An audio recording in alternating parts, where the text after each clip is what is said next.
اب وہ آیت آ گئی ہے، آیت نمبر 35 جس کا میں نے تذکرہ کیا تھا، سورہ نور کی آیت نمبر 35، وہ ہے حقیقت ایمان پر۔ اللہ نور السماوات والارض مثل نورہ کمشکاۃ فیہا مصباح المصباح فی زجاجہ الزجاجۃ کأنہا کوکب دری یوقد من شجرۃ مبارکۃ زیتونۃ لا شرقیۃ ولا غربیہ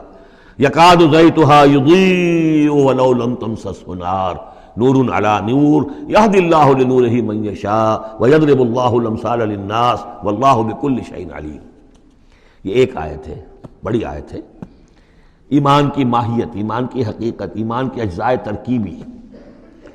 اب اس ایمان کا ظہور جو انسانی شخصیت میں ہوتا ہے، اور اس کو اب یہاں پہ 10 صفات جو ہے گنوائی گئی ہیں، لیکن چونکہ یہاں پہ اس سورہ مبارکہ کا بھی اور سورہ نور کا بھی، جیسا کہ ان دونوں کا مضمون یہ ہے کہ وہ جو معاشرتی اصلاح اور ان میں خواتین جو ہیں ان کے مسائل کو خاص طور پہ لایا جا رہا ہے، تو عام طور پر تو قرآن میں یہ ہے کہ جو حکم بھی ہے وہ مذکر کے صیغے میں آ جاتا ہے، مردوں سے خطاب کر کے، لیکن عورتیں بھی اس کی مخاطب ہیں، اسے برسبیل تغلیب کہتے ہیں، قاعدہ ہے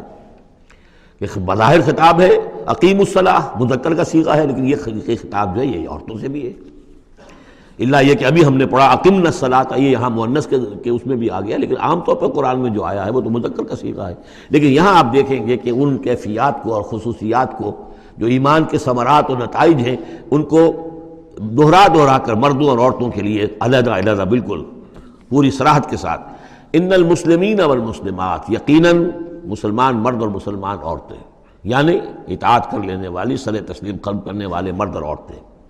والمومنین والمومنات، اور مومن مرد اور مومن عورتیں، والقانتین والقانتات،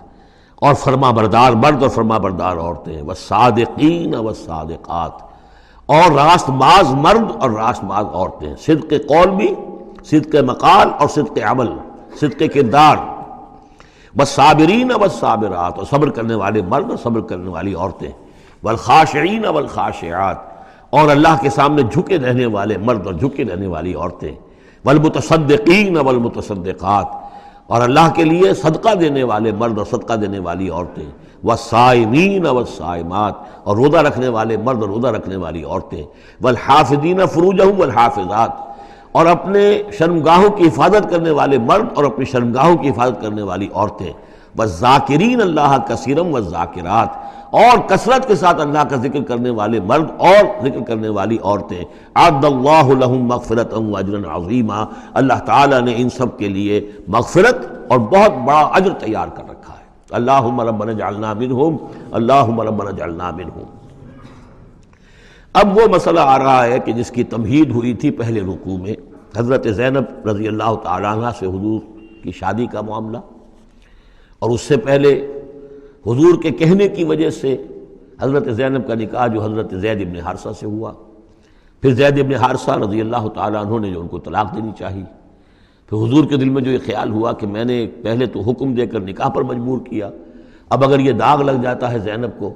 تو گویا کہ پھر تو ایک ہی شکل رہ جائے گی اس کی دلجوئی کی، تلافی کی، کہ میں خود نکاح کروں۔ اب میں خود نکاح کروں گا تو چونکہ زید میرا منہ بولا بیٹا رہا ہے پہلے، ایک طوفان اٹھ کھڑا ہوگا، حالانکہ اس میں بات کوئی نہیں تھی، لیکن یہ کہ حضور نے اس کی وجہ سے یہ سمجھا کہ یہ مصلحت کے خلاف ہوگا، تو اسی گویا کہ آپ اسی شش و پنج میں تھے کہ یہ آیات نازل ہو گئی۔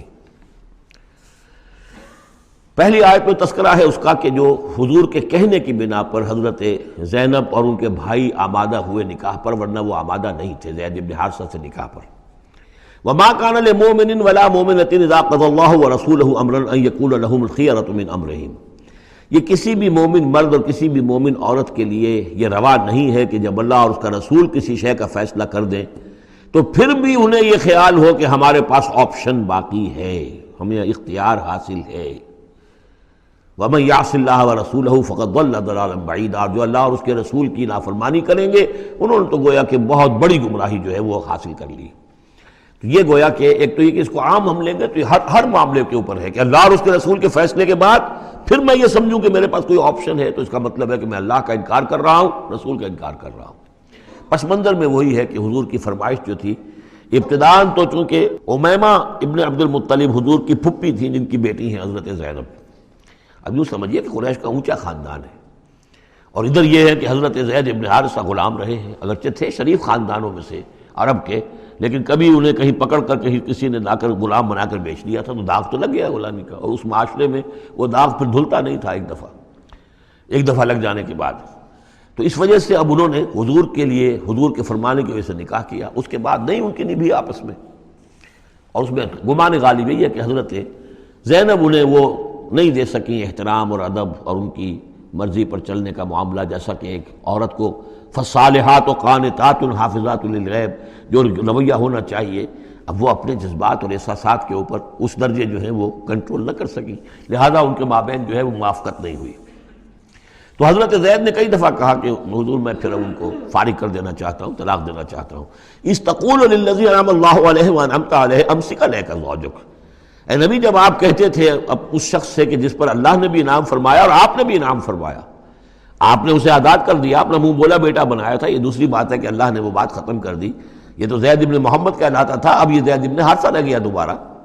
آپ اس سے کہتے رہے امسک علیک زوجک، نہیں اپنی بیوی کو روکے رکھو، گھر میں آباد رکھو، ذرا اور کوشش کرو، ذرا اور کہ مزاجوں کی موافقت ہو جائے، واتق اللہ، اللہ سے ڈرو، اللہ کا تقوی اختیار کرو، وتخفی فی نفسک ما اللہ مبدیہ،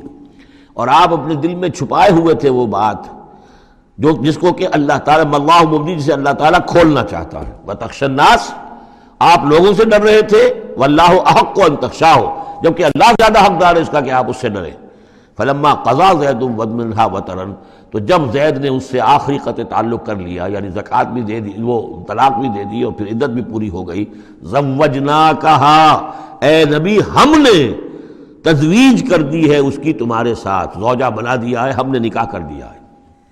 حضرت زینب پھر یہ کہا کرتی تھیں، دوسری ازواج مطہرات سے فخر کرتی تھیں کہ تمہارے نکاح سب کے جو ہیں زمین پر ہوئے ہیں، میرا نکاح آسمان پر ہوا ہے۔ جب حضور نے شادی کی ان سے پھر تو اللہ نے نکاح کیا، اللہ نے نکاح پڑھایا ہے۔ زوجناکہا، ہم نے اسے آپ کی زوجیت میں دے دیا، کہ لا یکون علی المؤمنین حرج فی ازواج ادعیائہم، تاکہ یہ آئندہ کے لیے یہ جاہلی رسم کا خاتمہ ہو جائے اور منہ بولے بیٹوں کی بیویوں کے بارے میں اہل ایمان پر کوئی تنگی نہ رہے۔ منہ بولا بیٹا تھا، اس کی بیوی تھی، بیٹا یہ فوت ہو گیا، اس کی بیوی ہے، آپ شادی کر سکتے ہیں۔ اسی طریقے سے اگر وہ اس کو طلاق دے دی ہے، شادی کر سکتا ہے۔ یہ محرمات ابدیہ میں سے نہیں ہے، محرمات ابدیہ کی فہرست سورہ نساء کے اندر آ چکی ہے۔ وَكَانَ أَمْرُ اللَّهِ مَفْعُولًا، اور یہ تو اللہ کا وہ فیصلہ تھا کہ جو بہرحال پورا ہو کر رہنا تھا۔ یعنی یہ سب کچھ جو ہوا ہے نبی، اس میں بھی ہماری حکمت تھی، مصلحت تھی۔ کسی اور کے ذریعے سے یہ بات ہوتا تو یہ رسم ٹوٹتی نہ۔ بعض چیزیں رسمیں ایسی ہوتی ہیں کہ اتنی گہری ہوتی ہیں، ان کے اوپر لوگوں کا اتنا جو وثوق ہوتا ہے، یہ تو جب تک آپ کے ذریعے سے یہ رسم جو ہے غلط نہ ٹوٹتی تو اس کے ٹوٹنے کا امکان نہیں تھا۔ ہم نے اس کے لیے یہ سارا معاملہ کیا ہے۔ ما کان علی النبی من حرج فیما فرض اللہ لہ، نبی پر کوئی حرج نہیں ہے، کوئی مضائقہ نہیں ہے اس چیز میں جو اللہ نے اس کے اوپر عائد کر دی ہے، فرض کر دی ہے۔ سنت اللہ فی الذین خلو من قبل، اور یہ اللہ کا وہ طریقہ ہے جو ان لوگوں کے بارے میں رہا جو پہلے گزر چکے۔ اللہ کے نبیوں کے ساتھ، رسولوں کے ساتھ اللہ کا یہی معاملہ رہا ہے۔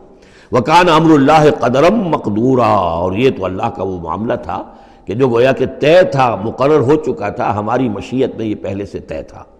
الَّذِينَ يُبَلِّغُونَ رِسَالَاتِ اللَّهِ، وہ اللہ کے نبی کہ جو ہم اللہ کے پیغامات کو پہنچانے پر مامور ہوتے ہیں، وَيَخْشَوْنَهُ، اور صرف اسی سے ڈرتے ہیں، وَلَا يَخْشَوْنَ أَحَدًا إِلَّا اللَّهَ، اور نہیں ڈرتے کسی اور سے اللہ کے سوا، وَكَفَى بِاللَّهِ حَسِيبًا، اور اللہ تعالیٰ کافی ہے کفایت کرنے والا یا حساب لینے والا۔ مَا كَانَ مُحَمَّدٌ أَبَا أَحَدٍ مِّن رِجَالِكُمْ، دیکھو محمد تم میں سے کسی مرد کے باپ نہیں ہے۔ حضور کو اللہ تعالیٰ نے اولاد نرینہ نہیں دی، جو دی تھی بچپن ہی میں اسے اٹھا لیا۔ آخری عمر میں بھی یہ سمجھیے کہ حضرت ماریہ قبطیہ، ان کے بطن سے حضرت ابراہیم کی ولادت ہوئی ہے۔ اور یہ ایک عجیب مسئلہ ہے کہ حضرت ابراہیم کے عقد میں یا آپ کے نکاح میں آئیں ہاجرہ، وہ بھی مصر کی تھیں، جن سے اسماعیل کی ولادت ہوئی۔ اسماعیل کی نسل میں حضور ہیں صلی اللہ علیہ وسلم، پھر مصر ہی سے ایک ماریہ قبطیہ آ رہی ہیں، اور ان کے بطن سے جو بیٹا ہوا اس کا نام حضور نے ابراہیم رکھا۔ اور حضور کو بہت محبوب بھی تھا، لیکن وہ بہت ہی چھوٹا ہستہ تھا، بچپن میں ہی فوت ہو گیا ہے، اور حضور کو اس کا افسوس بھی ہوا۔ یا ابراہیم انا لفراقک محزونون، یا ابراہیم ہم تمہاری جدائی سے بڑے محزون ہیں، ہمیں رنج ہے۔ بہرحال ما کان محمد ابا احد من رجالکم، تمہارے مردوں میں سے کسی کے باپ نہیں ہے، یہ زید ابن حارثہ کے باپ نہیں ہے۔ زید ابن حارثہ منہ بولا بیٹا تھا، اب جب کہ ہم نے حکم نازل کر دیا ہے اب وہ سارا سلسلہ منقطع ہو گیا۔ ولیکن رسول اللہ و خاتم النبیین، بلکہ یہ اللہ کے رسول ہیں اور نبیوں کی مہر ہیں۔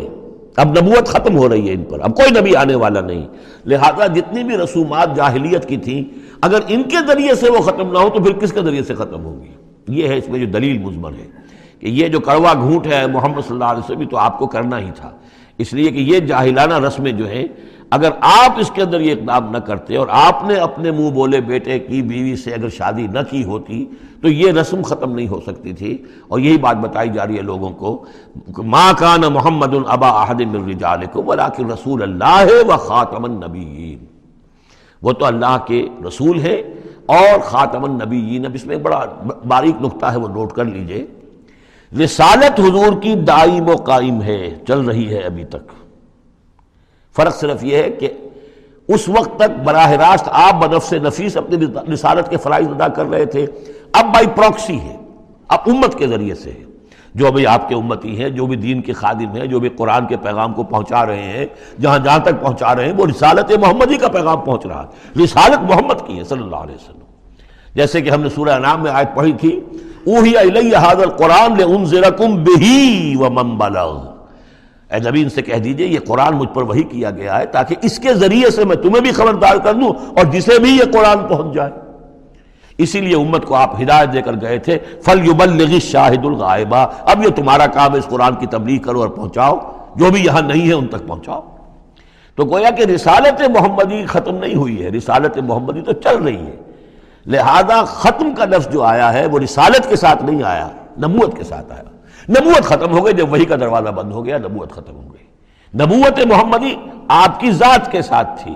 وہ جیسے ہی آپ کی ذات جو ہے وہ اس دنیا سے اس نے پردہ کیا، اس کے ساتھ ہی آپ کی وہ نبوت کا دروازہ بند ہو گیا۔ لیکن رسالت محمدی وہ تو دائم و قائم ہے، اسی لیے یہاں دیکھیے ولیکن رسول اللہ ہے وخاتم النبیین، آپ تو اللہ کے رسول ہیں اور دائم ہیں اور قائم ہیں، اور خاتم النبیین ہیں اور نبیوں کی مہر ہیں، وکان اللہ بکل شیء علیما، اور یقیناً اللہ تو ہر چیز کا علم رکھنے والا ہے۔ بارک اللہ لی ولکم فی القرآن العظیم ونفعنی وإیاکم بالآیات والذکر الحکیم۔